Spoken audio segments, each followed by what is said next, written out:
चांद पर चंद्रयान के मूनवॉक की इन तस्वीरों को जरा गौर से देखिए। ये तस्वीरें न सिर्फ अंतरिक्ष में बढ़ते भारत के कदम की तस्दीक करती है, बल्कि दुनिया भर में भारत के बढ़ते प्रभुत्व और विश्व गुरु की छाप को भी और मजबूत करती है। अब भारत पहले जैसा भारत नहीं है जिसे दुनिया छोटा समझती थी। अब भारत वो करके दिखा रहा है जिसे दुनिया के बड़े बड़े सोच नहीं पाए। अब भारत दुनिया के साथ हर मोर्चे पर कदम से कदम मिलाकर चल रहा है। चाहे अर्थव्यवस्था की बात हो, आत्मरक्षा की बात हो, सुपर पावर बनने की बात हो या फिर स्पष्ट कूटनीति की बात हो, भारत ने हर क्षेत्र में अपना झंडा बुलंद किया है। और ये सब कुछ संभव हुआ है तो सिर्फ और सिर्फ पीएम मोदी के कुशल नेतृत्व की बदौलत, जिन्होंने आज भारत का सिर गर्व से दुनिया भर में ऊंचा कर दिया है। भारत ने चंद्रमा पर तिरंगा लहराकर पूरे विश्व को भारत के सामर्थ्य का परिचय कराया है।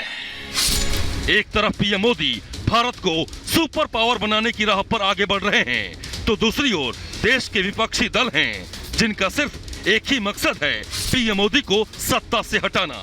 देश में चुनाव होता है और लोकतंत्र का यही तकाजा है, लेकिन मुद्दे और विजन देश को आगे बढ़ाने वाला होना चाहिए। पीएम मोदी इसी राह पर हैं, लेकिन विपक्षी दलों ने देश के सामने अभी तक कोई ऐसा विजन नहीं रखा है। वो जब भी सामने आते हैं सिर्फ और सिर्फ सियासी फायदे और मोदी को 2024 में हराने की बात करते हैं। यही वजह है कि चंद्रमा पर भारत के बढ़ते कदम पर भी विपक्ष सियासत करने से बाज नहीं आया।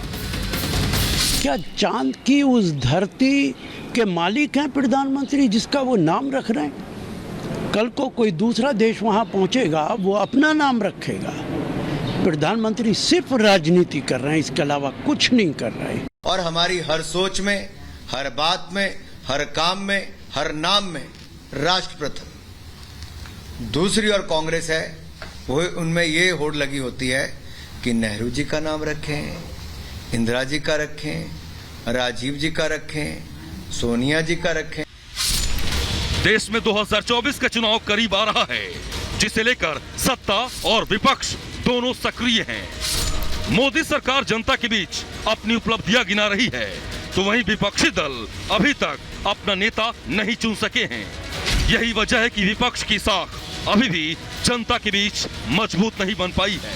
ऐसे में सवाल ये कि विपक्ष अगर आपसी खींचतान में फंसा रहेगा तो मोदी को टक्कर कैसे देगा। सवाल ये भी कि क्या मोदी की लीडरशिप विपक्ष के लिए बड़ी चुनौती है। और सबसे बड़ा सवाल ये कि राष्ट्रहित की बात पर पक्ष और विपक्ष कब एक सुर में बात करेंगे। पूछता है भारत।